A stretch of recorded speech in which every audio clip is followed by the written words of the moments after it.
कि police station तक चल ले, वहाँ पे जो भी होगा कर लेंगे। तो इसने कहा मैं आपके आगे लगा रहा हूँ। मैं बहुत घबराया हुआ था क्योंकि मेरा बैग पड़ा था, लैपटॉप है पीछे।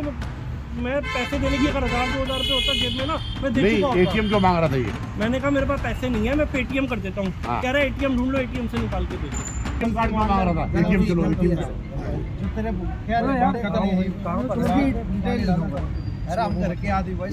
अरे कोई बात नहीं भाई, पिताजी खड़े उसके बाद आओगे क्या? यार पकड़ रखा है और एक आदमी को लूट रहा था। एटीएम कार्ड निकाल, एटीएम पे ले चलेंगे तुझे। भाई आधा घंटा हो गया कम से कम कॉल करते करते, और ये आदमी यहाँ फैल रहा है। और बाकी गुंडों को, बाकी गुंडे नहीं बड़े भाई है सगे जैसे आप गुंडे। अग्रवाल भवन के बाहर आ जाओ भाई, जरूरी है, बहुत जरूरी है। राजधानी दिल्ली में चोरों और लुटेरों के हौसले बुलंद हो चुके हैं। सड़क पर चलते राहगीर अब इनके जागीर बन चुके हैं। जिसे चाहा लूट लिया। दौलत की हवस में दिल्ली के लुटेरे इतने अंधे हो चुके हैं कि इन्हें अब आम जनता और पुलिस तक का खौफ नहीं है। बहरहाल ये लुटेरे भी समय के साथ साथ अपने आप को अपग्रेड कर रहे हैं। पहले ये टक टक करके बड़ी ही सफाई से अपने कारनामों को अंजाम देते थे, तो अब चलती गाड़ी से टक्कर लग जाने के नाम पर आपको डरा धमकाकर पैसे लूटते हैं। राजधानी की सड़कों पर अगर आप अपनी 4 पहिया गाड़ी चला रहे हैं तो हो जाइए सावधान, क्योंकि दिल्ली में अब अपग्रेड वर्जन के लुटेरों ने दस्तक दे दी है। इनका तरीका कुछ नायाब है। ये पहले तो आपकी गाड़ी के साथ साथ चलेंगे, आप पे नजर रखेंगे और आपके हाव भाव को देखते हुए आपकी गाड़ी को साइड लगवा देंगे, ये बोल करके कि आपने इनकी गाड़ी को टक्कर मारी है और उनका मोबाइल टूट गया है, जिसका हर्जाना आपको भरना होगा।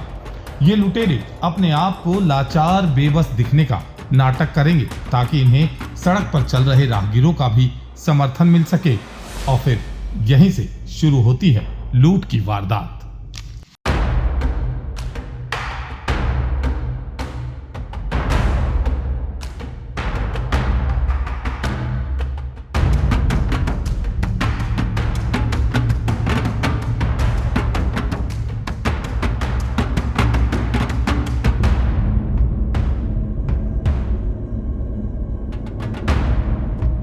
कुछ ऐसा ही मामला सामने आया रोहिणी प्रशांत विहार के अग्रवाल भवन के सामने रोटी बैंक के पास। शाम के ठीक 6:08 पर एक गाड़ी को एक स्कूटी सवार नवयुवक ने रोड के किनारे लगाया। रोटी बैंक पे बैठे लोगों को लगा जैसे मानो स्कूटी वाला कार वाले से रास्ता पूछ रहा हो, लेकिन थोड़ी ही देर में जब रोटी बैंक पे बैठे लोगों को आभास हुआ कि जरूर दाल में कुछ काला है, तब सभी लोग उठकर मदद के लिए पहुंचे।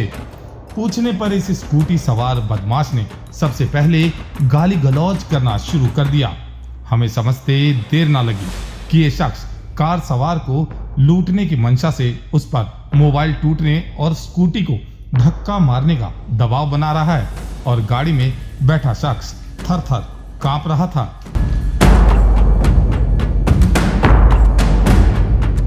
जब हमने उस कार सवार को आश्वस्त किया कि हम यहाँ मौजूद हैं, आप घबराए नहीं, फिर वह गाड़ी से बाहर निकला और उसने अपनी पूरी घटना बताई तो हमारा सर चकरा गया। एक बार आप भी सुन लीजिए। मैं जा रहा था कि पुलिस स्टेशन तक चल ले, वहाँ पे जो भी होगा कर लेंगे। तो इसने कहा मैं आपके आगे लगा रहा हूँ। मैं बहुत घबराया हुआ था क्योंकि मेरा बैग पड़ा था, लैपटॉप है पीछे।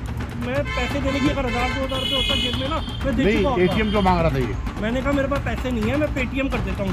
कह रहा है एटीएम ढूंढ लो, एटीएम से निकाल के दे दो।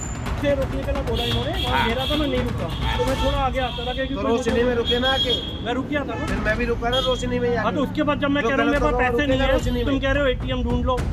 एटीएम पूछूंगा किसे? मेरे को थोड़ी पता है एटीएम है। तो मेरे पास एटीएम कार्ड है जो मैं एटीएम अरे मेरे को थोड़ी पता है भाई साहब। फिर एटीएम तुम नहीं पूछा, मैंने तो नहीं पूछा। वो मैं इसलिए तो पूछ रहा हूँ, मेरे को थोड़ी पता है नहीं है। मौका वारदात पर रोहिणी के पूर्व विधायक राजेश गर्ग जी ने तुरंत इस लुटेरे को पकड़ा और उसे कब्जे में लिया, और क्षण भर भी देर ना करते हुए पुलिस को इतला दी। और इधर इस लुटेरे ने मौका देख एक खुफिया फोन अपने चोर पॉकेट से निकाला और अपने बदमाश साथियों और परिवारजनों को पकड़े जाने की इतला देने लगा। जरा खुद देख लीजिए। मेरा उसको बोला दुकान गाड़ी वाले को 2-4 अंकल ने हटा दिया अपने आप में, कह रहे अभी बताता हूँ 4 बार रट्टे मार दिए, कह रहे गोली मारता हूँ, अंदर से डंडा लेके आ। ये 4-5-6 जने हो रहे हैं, कह रहे गिरोह है इनका, टकटका गैंग है, पता नहीं कौन सी गैंग बना दी, ये सारी गैंग बना दी। उसका एटीएम लूट रहा है, पूरी बात बताओ। उसका बैग लूट रहा है, तू उसका एटीएम लूट रहा है, पूरी बात बताओ। उसका बैग लूट रहा है। अरे मैं अंकल जी सबको लूट रहा हूँ, अकेला लूट रहा हूँ मैं। सही है, अभी तेरी सारी इंक्वायरी होगी। कर लो आप इंक्वायरी कर लो पहले। आइडेंटिटी कार्ड उसके पास नहीं है, लाइसेंस उसके पास नहीं अरे है, मेरे पे अंकल जी मेरे घर से आ जाएगा, मेरा घर पाकिस्तान में है क्या? मंगा दे। हैरत तो तब हुई जब घटना की जानकारी पीसीआर पे देने के लगभग 40 मिनट बाद पुलिस पहुंची तो इस लुटेरे का हाव भाव भी देख लीजिए, जैसे कि इन पुलिस कर्मियों को पहचानता हो या यूं कहें कि इनकी अच्छी साठगांठ हो। नमस्कार। अंकल जी राम राम। ये देख,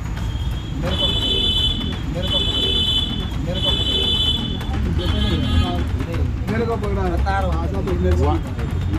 फिलहाल वजह कुछ भी हो, कॉल के करने के 40 मिनट के बाद ही सही पुलिस आई तो, वरना यहाँ कॉल करते रहो कोई नहीं पहुँचता। बहरहाल पुलिस के आते ही इस बदमाश के दोस्त और रिश्तेदार के साथ काले कोट में वकील भी पहुंच गया। इन सभी की तैयारियों को देख साफ जाहिर हो रहा था कि ये पूरा एक सरगना है, एक टीम है जो इन सभी बदमाशों के पकड़े जाने के बाद अलर्ट मोड पे तैयार रहती है इन्हें बचाने के लिए। और यहाँ भी कुछ ऐसा ही हुआ। वकील साहब ने पुलिस से बातचीत कर मामले को यहीं रफा दफा कर दिया और इस बदमाश से पीड़ित को माफी मंगवाकर केस यहीं के यहीं खत्म कर दिया।